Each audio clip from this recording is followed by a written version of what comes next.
Hey ladies, welcome to days 12 and 13. I hope that you have had a fabulous second week to the challenge and that you are gaining momentum in how you are allowing your light to shine and you are trusting yourself, you're being authentic, you're setting your boundaries, and you are releasing fear and you are embracing forgiveness and love in your life.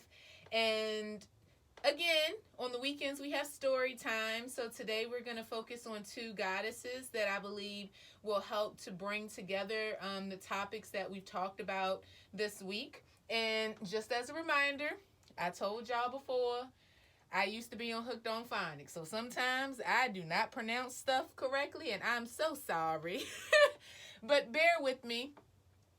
So today we're going to focus on these two goddesses, Amaterasu and Pope Joan. So we're going to start with Amaterasu. I'm going to give you her story and the message that she wants to present to you ladies so that you can keep on pressing forward with your journey and allowing yourself to be who you are meant to be this lifetime.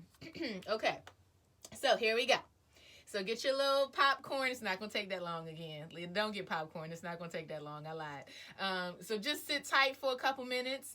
Listen and absorb. And I hope that you find this message beneficial in some way.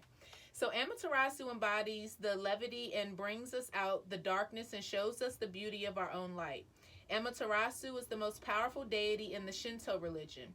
She's the solar goddess of Japanese mythology. Her name means shining in heaven. The oldest legends of Amaterasu date back to the 8th century and come from the Kojiki, I can't say that word, or the Japanese record of ancient matters. In Shinto, kami are spirits or deities, and the most well-known story of the kami in Shinto is when Amaterasu got in a fight with her brother, Suzunu, sorry if I said that wrong, god of the storms and the sea. His violence made Amaterasu so upset and angry, she retreated into a cave, leaving the world in darkness. The kami of merriment placed a mirror outside of her cave and laughed so much Amaterasu became curious. She peeked outside the cave and saw a beautiful goddess, a stunning vision of the dawn. She was in awe of it, not realizing it was her own reflection.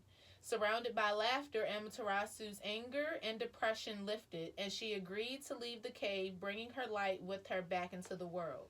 So what is the message that Amaterasu is wanting to give us, ladies? Well, it is this. The cave is so crucial, drawing inward, hiding our light to restore ourselves, and to heal from something or someone that felt too intense or aggressive. When we hide our light, though, we aren't the only ones left in the dark. We take our light from the ones who love us as well. The beauty of Amaterasu was that she emerges from the cave out of curiosity, attracted to someone else's joy. That's when she meets with the dawn of her own reflection. She doesn't truly see herself and the beauty of her light until she's drawn out of herself. Amaterasu sees her own light once she becomes curious about seeing the light that's around her in the levity and laughter of the other deities. This is the answer.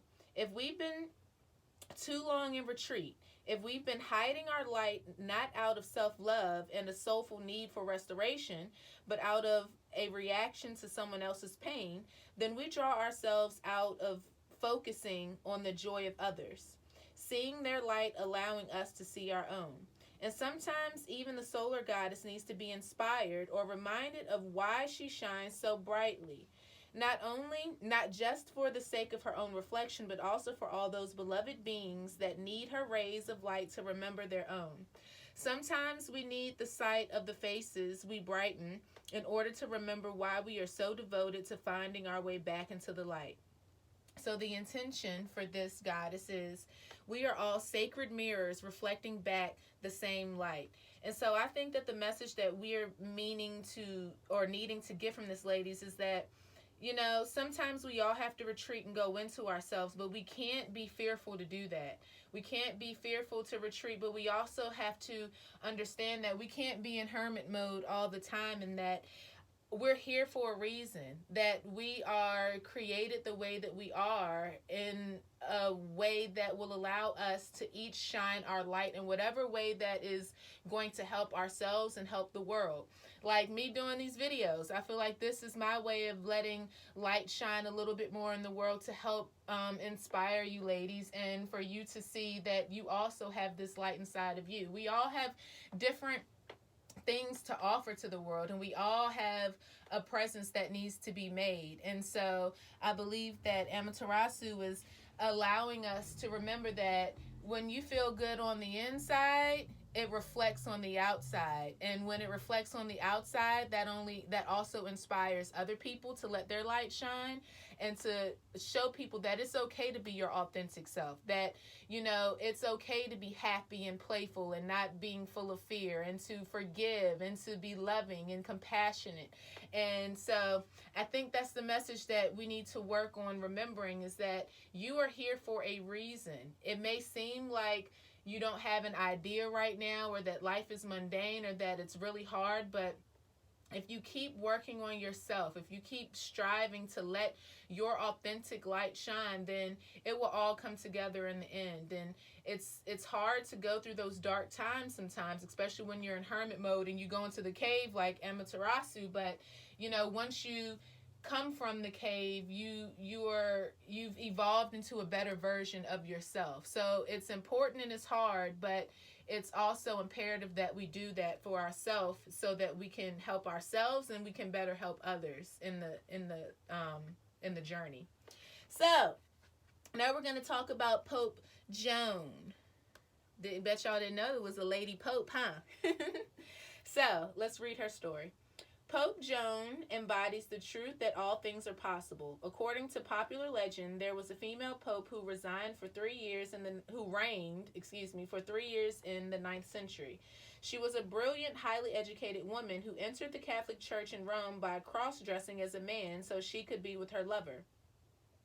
Intelligent and quick-witted, she rose through the ranks of the church hierarchy and was eventually elected as the Pope. 3 years into her reign, she was in the procession from St. Peter's to the Lateran, I think that's how you say that, in a lane once known as Via Sacra, the Sacred Way. Her true sex was dramatically revealed in the middle of the Sacred Way when she gave birth, surrounded by a shocked and astounded crowd. One legend says that she was killed immediately and buried on the spot where she had given birth. Another says she lived to do penance for her deception, and her son, who became the Bishop of Ostia, had her entombed with honor in his cathedral when she died. Regardless, her name was removed from the list of popes, and all subsequent cardinals had to sit on a throne with a conspicuous hole in the middle of the seat to get confirmation of sex before being named as the next pope. In the 13th century, John de Mali wrote a chronicle that contains the first written mention of an unnamed female pope. This inspired a wildfire of interest that spread throughout Europe. To this day, the legend of Pope Joan is widely believed, especially among Christians. So what message is she trying to tell us? Well, ladies, it's this. We can so easily get caught beneath the glass ceiling of what we think is possible. But the truth is that everything is possible. It's hard for us to imagine just how much the divine wants for our lives, much more than we could ever hope.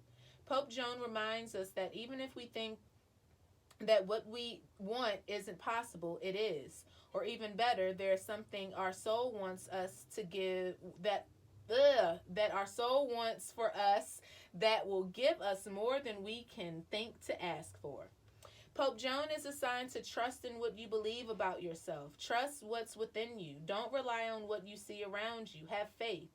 Know that the circumstances you are currently in are transformed from within. Begin to believe in a vision of your life. Cultivate the capacity to see it, to really imagine it with all of your senses, and you will live into the day when it exists as the reality that now surrounds you. Pope Joan's right hand is held in the papal blessing, a Christian mudra of benediction. The two fingers that point downward represent Christ's dual nature as both fully human and fully divine. The human ego is limited and lives beneath the glass ceiling.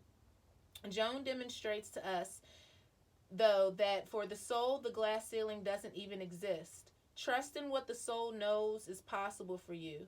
This is what Joan's Rise Smile reminds us. And the intention for Pope Joan is the possibilities are limitless because the soul is limitless. So, ladies, when we learn to set our boundaries and release expectations of others, when we learn to discern how to use our energy, when we aren't fearful of going into the dark places that we try to avoid because it hurts, when we learn to forgive ourselves and forgive others, and we learn to love openly, then the possibilities are endless. And we had a pope that was a woman, and nobody even knew it until she, gave birth in the middle of the street. So there is nothing that you cannot do and that you cannot become, but you have to put yourself in the right state of mind to do so. You have to have faith in yourself. And I know a lot of these messages talk about God and divine, and maybe you're not a spiritual or religious person, and that's okay, but above all else, you need to have faith in yourself and your own abilities, because if you have faith in yourself, there is nothing that can stop you from doing anything. There's nothing that can stop you.